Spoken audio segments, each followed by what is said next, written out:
Assalamualaikum students, today we are going to do our new chapter which is about unitary method, page number 114.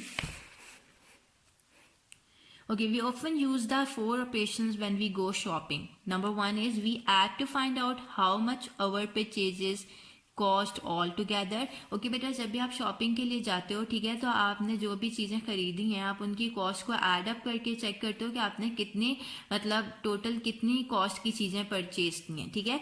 Second, we subtract to check that the shopkeeper has given as the correct change. और जब भी आपको shopkeeper कोई change देता है तो आप उस चेंज को सब्ट्रैक्ट करके चेक करते हो कि क्या शॉपकीपर ने आपको सही चेंज दी है कि नहीं. ठीक है. And sometimes we need to multiply and divide, and sometimes आपको मल्टीप्लाई एंड डिवाइड भी करना पड़ जाता है. ठीक है. फॉर एग्जाम्पल यहाँ पे मेरे पास एग्जाम्पल में गिवन क्या है, this is a Rahim's lucky store. ठीक है. अब आदिल ने जो है इस स्टोर से कुछ चीज़ें परचेज करनी है. ठीक है. हमने उसकी कॉस्ट फाइंड आउट करनी है कि उसने कितनी कॉस्ट की वो चीज़ें परचेज की हैं. अब शॉपिंग बिल क्या है आदिल का, 5 sweet Lyme's, 3 kg rice, 7 balls and 2 candies. ठीक है. अब ये हमें फाइंड आउट करना है कि इसका टोटल बिल क्या होगा. तो उस बिल को फाइंड आउट करने के लिए आदिल सब फर्स्ट ऑफ ऑल तो 1 यूनिट के लिए हर एक आइटम की कॉस्ट फाइंड आउट करेगा. ठीक है. एंड देन वो जो है जो भी रिक्वायर्ड नंबर ऑफ यूनिट्स हैं उसके लिए कॉस्ट फाइंड आउट करने के लिए वो मल्टीप्लाई करेगा. ठीक है. अब वो करेगा ये कैसे. अब फर्स्ट ऑफ ऑल तो आपने स्वीट लाइम्स को देखना है कि उसने कितने 5 स्वीट लाइम्स. ठीक है. 5 स्वीट लाइम्स की हमें कॉस्ट फाइंड आउट करनी है. कॉस्ट ऑफ 12 स्वीट लाइम्स हमें गिवन है ₹36.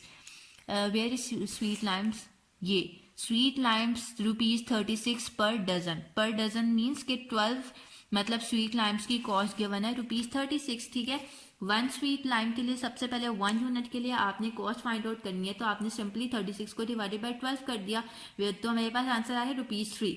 देन जो भी रिक्वायर्ड नंबर ऑफ यूनिट्स हैं उसकी कॉस्ट फाइंड आउट करने के लिए आपने उसको मल्टीप्लाई करना है. ठीक है. सो जब आपने 5 स्वीट लाइम्स के लिए आपने कॉस्ट फाइंड आउट करनी थी तो आपने सिंपली 3 को 5 के साथ मल्टीप्लाई कर दिया. So you will get your answer which is equal to ₹15. So therefore 5 sweet limes cost ₹15. ठीक है. Then next is 3 kg rice. अपने 3 kg राइस के लिए फाइंड आउट करनी है कॉस्ट. क्या 3 kg राइस की क्या कॉस्ट है. फर्स्ट ऑफ ऑल तो 10 kg राइस की जो कॉस्ट गिवन है विच इज ₹600. ठीक है. 10 kg राइस की ₹600 आपके पास कॉस्ट है. अपने 1 यूनिट के लिए प्राइस या कॉस्ट फाइंड आउट करनी है, तो कॉस्ट ऑफ 1 kg राइस क्या होगी, 600 पर आपने सिंपली डिवाइड करना है 10 को, तो आपके पास 60 आ रही है, 60 आ रहा आंसर. ठीक है. तो जो भी कॉस्ट है 1 kg राइस की वो क्या है, ₹60. अब जो भी रिक्वायर्ड नंबर ऑफ यूनिट्स है उसकी कॉस्ट फाइंड आउट करने के लिए आपने सिंपली 60 को उससे मल्टीप्लाई करना है. So cost of 3 kg rice find out करने के लिए आपने ₹60 को 3 के साथ मल्टीप्लाई किया. सो मेरे पास आंसर क्या आएगा, ₹180. Therefore 3 kg rice cost ₹180. Next is 7 balls. ठीक है.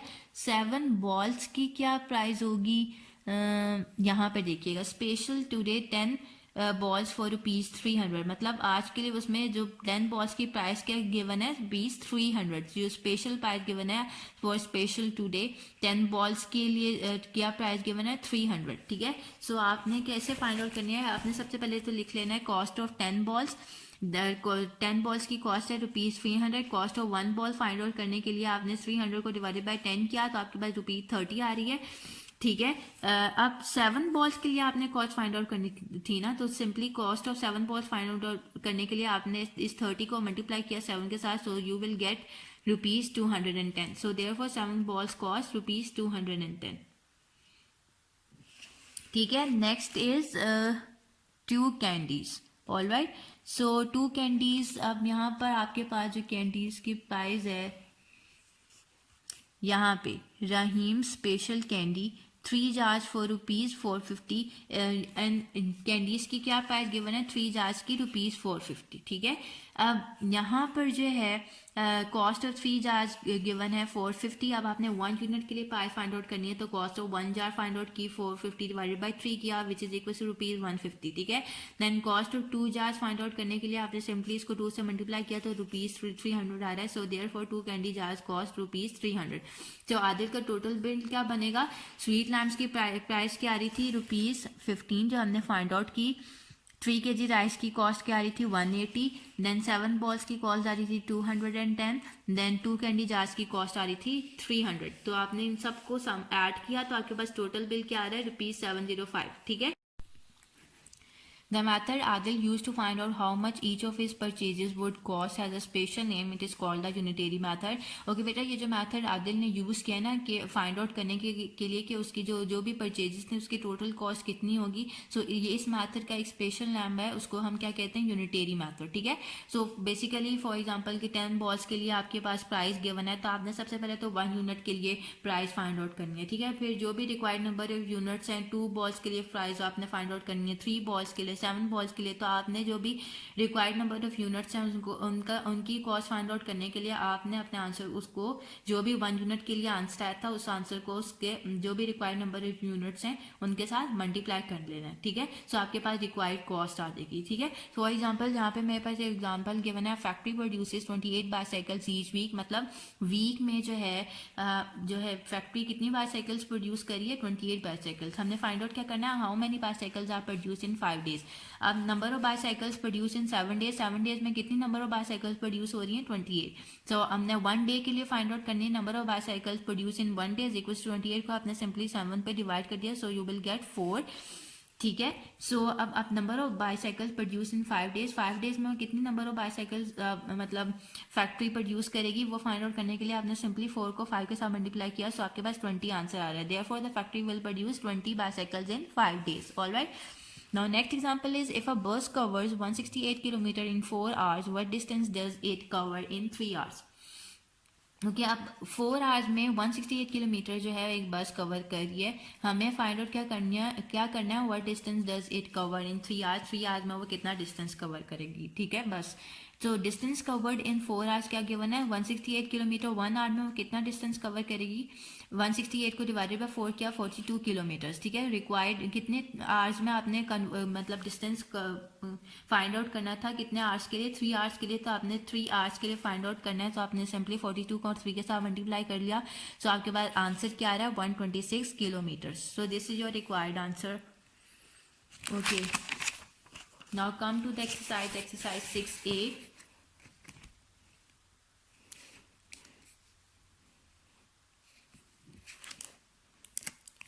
Question number 1, filling the blanks. In the unitary method, first we divide out the cost of dash item, one item or unit item, ठीक है।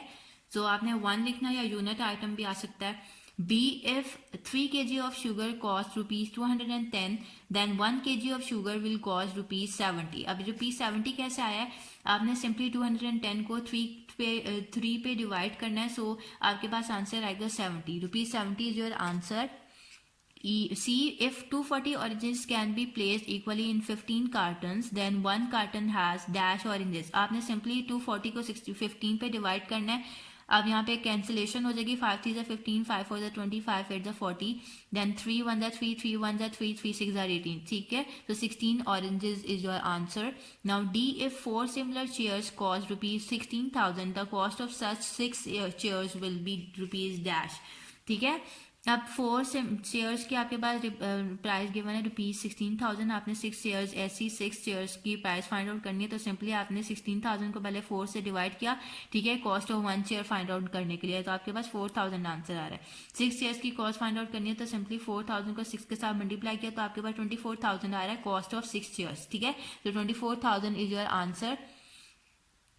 E, if the total rainfall for 5 hours was 15 millimeters, then the rainfall for 1 hour will be dash millimeters, ठीक है। तो simply आपने 15 millimeters को 5 पे divide कर देना है, सो आपके पास रिक्वायर्ड आंसर क्या आएगा, 3 millimeters, ठीक है। So the rainfall for 1 hour will be 3 millimeters, so this is your answer। Now question number 2, state whether the following are true or false। First one, the unitary method is used to solve mathematical problems by finding the value of a single unit। It's true। Obviously आप पहले जो भी आपके पास value given होती है, मतलब 10 balls की cost given है, तो आप सबसे पहले तो फर्स्ट 1 यूनिट के लिए मतलब कॉस्ट फाइंड आउट करते हो ना, फिर जो भी आपके रिक्वायर्ड नंबर ऑफ यूनिट्स हैं उसके लिए कॉस्ट फाइंड आउट करनी है। So it's true. B, the word unitary is taken from the word unit which means more than one। False।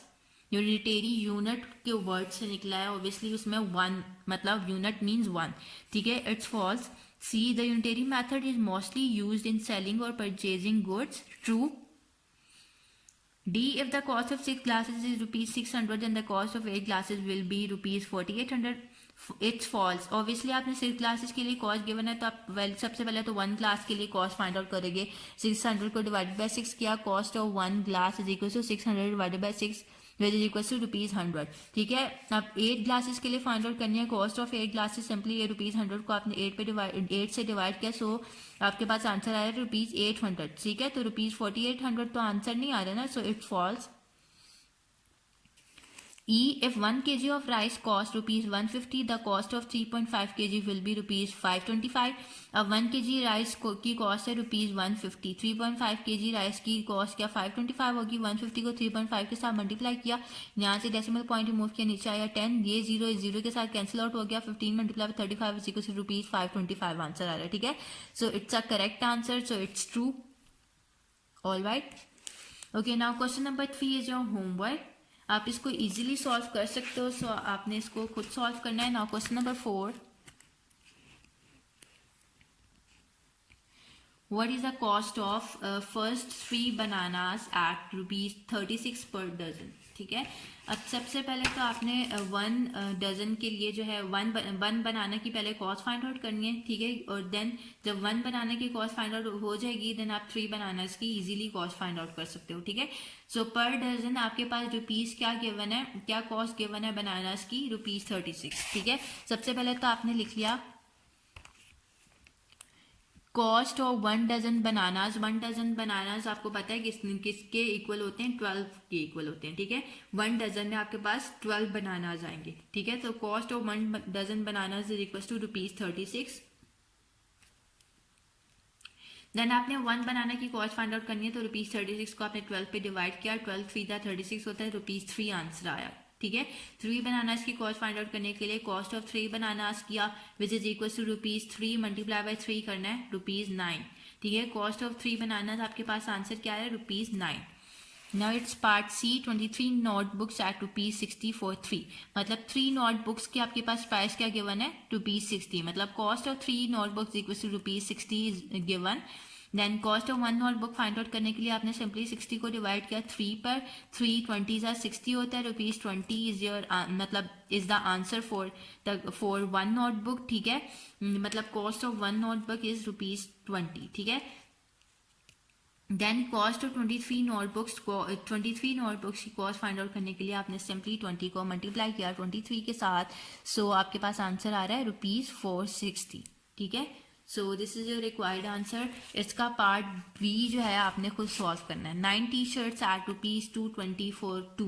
मतलब 2 टी-शर्ट्स की मतलब कॉस्ट गिवन है ₹220. 1 टी-शर्ट की कॉस्ट फाइंड आउट करनी है. 220 को डिवाइडेड बाय 2 कर दीजिएगा. देन जो भी आंसर आएगा उसके साथ आपने उसको 9 को मल्टीप्लाई करना है 9 टी-शर्ट्स के लिए की कॉस्ट फाइंड आउट करने के लिए. ठीक है. So this part B is your homework. Okay students, so we are done with this exercise. Inshallah we will start our new exercise in the next session. Till then, Allah Hafiz.